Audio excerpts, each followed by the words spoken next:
Welcome back to Shivanya fashion life. இந்த கிளாஸில் என்ன பார்க்க போகிறோன்னா ஸ்ட்ரைட் ஃப்ளாட் லோடிங் ஸ்டிச். அந்த லோடிங் ஸ்டிச் போடுறதுக்கு பாக்ஸ் டைப்பில் தான் போட போகிறேன்.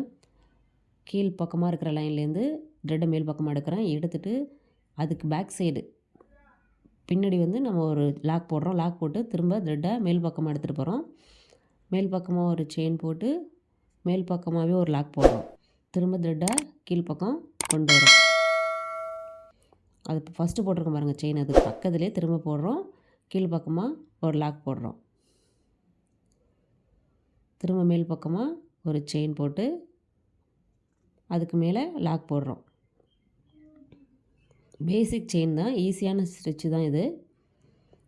ஃபஸ்ட்டு பிகினர்ஸுங்கனால 2 லைன் போட்டு ப்ராக்டிஸ் பண்ணலாம். அதனால தான் நான் 2 லைன் போட்டிருக்கேன்.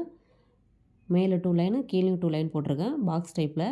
இதே போல் நம்ம ட்ரா பண்ணிவிட்டு ஃபஸ்ட்டு போடும்போது இந்த மாதிரியே போட்டுகிட்டே வரணும். அந்த பாக்ஸ் ஃபுல்லும் கம்ப்ளீட் பண்ணிடணும். இதே போல் தான் ஒரு செயின், அதுக்கு மேலே லாக், 2 பக்கமும் லாக் போடணும் ஸ்ட்ரைட்டாக. க்ளோஸ்அப்பில் காட்டுறேன் பாருங்கள். 2 லைன் தெரியுது பாருங்கள். மேலே 2 லைனு செயின் போடுறோம், மேலே லாக்கு. திரும்ப த்ரெட்டை கீழ் பக்கம் கொண்டு வந்து அங்கே ஒரு செயின், ஒரு லாக்கு. இதே போல் அந்த பாக்ஸ் ஃபுல்லும் கம்ப்ளீட் பண்ணிக்கிட்டே போகணும்.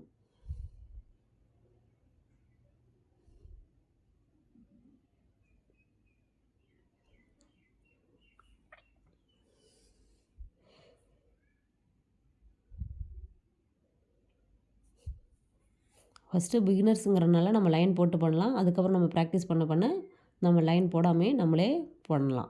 ட்ரா பண்ணாமே போட்டுக்கலாம். ஃபுல்லும் கம்ப்ளீட் பண்ணிவிட்டு எல்லாம் ஃபைனலாக எண்ணாட் போட்டுட்டு அந்த பாக்ஸ் ஃபுல்லும் நம்ம அந்த பாக்ஸை சுற்றி பேசிக் செயின் ஸ்டிச் போடணும். நார்மல் பேசிக் செயின் ஸ்டிச் போடுவோம்ல, அதே ஸ்டிச் ஃபுல்லும் போட்டு கம்ப்ளீட் பண்ண வேண்டியதான். அந்த பாக்ஸ் சுற்றியுமே போடணும். எண்ணாட் போட்டு ஃபினிஷ் பண்ணிட்டோம். நெக்ஸ்ட்டு அதே மாதிரி ஒரு பாக்ஸ் போட்டிருக்கேன். இப்போ 2 லைன் நான் போடாமல் ஒரே ஒரு லைன் மட்டும் போட்டு பாக்ஸாக போட்டிருக்கோம். போட்டுட்டு அந்த இடையில குளுகம் வச்சு பைப்பிங் த்ரெட்டை ஒட்டியாச்சு. ஒட்டிட்டு நம்ம நார்மல் மிஷின் த்ரெட் இருக்குது பாருங்கள், அதில் ஜிக்ஸாக் ஸ்டிச் போடணும். அந்த பைப்பிங் அந்த த்ரெட்டு ஃபுல்லுமே நம்ம பண்ணணும்.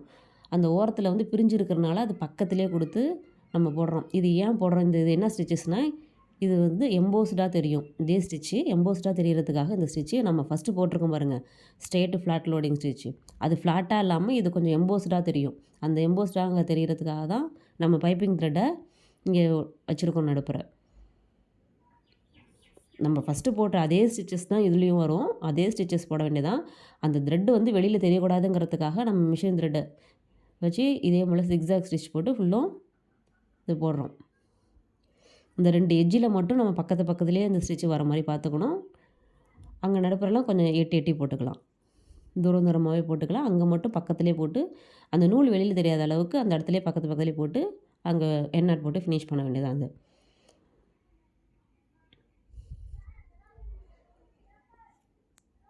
அதே போல் தான் இதில். ஆனால் இதில் ஒரே ஒரு லைன் தான் போட்டிருக்கேன். இந்த பக்கம் ஒரு லைன், அது பக்கம் 2 லைன் பாக்ஸ் டைப்பில் போட்டிருக்கோம்.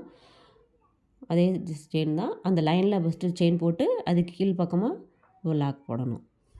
அதே மாதிரி மேல் பக்கமாக ஒரு செயின் போட்டு ஒரு லாக் போடணும். இதே போல் அந்த பாக்ஸ் ஃபுல்லும் கம்ப்ளீட் பண்ணிகிட்டே வரோம்.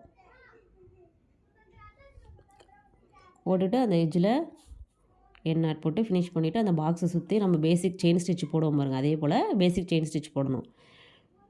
நான் இப்போ ஒவ்வொரு கிளாஸாக போடுறது ஒன்லி த்ரெட் ஒர்க் மட்டும்தான் போட்டுட்ருக்கேன். வேறு பீட்ஸ் எதுவுமே யூஸ் பண்ணல. அதனால தான் நான் பாக்ஸ் அதை போடுறது கூட செயின் ஸ்டிச்சை கூட நான் த்ரெட் ஒர்க்காலே போட்டு கம்ப்ளீட் பண்ணுறேன். இதே தான் நம்ம அந்த ஃபஸ்ட்டு போட்டிருக்கிறது ஃப்ளாட்டு, நெக்ஸ்ட்டு எம்போஸ்டாக தெரியும். நம்ம இதில் 2 கலரோ 3 கலரோ எத்தனை கலர் வேணாலும் இதே டைப்பில் நம்ம போடலாம். இது ஒன்லி ஸ்ட்ரைட்டு தான். தேங்க்ஸ் ஃபார் வாட்சிங்.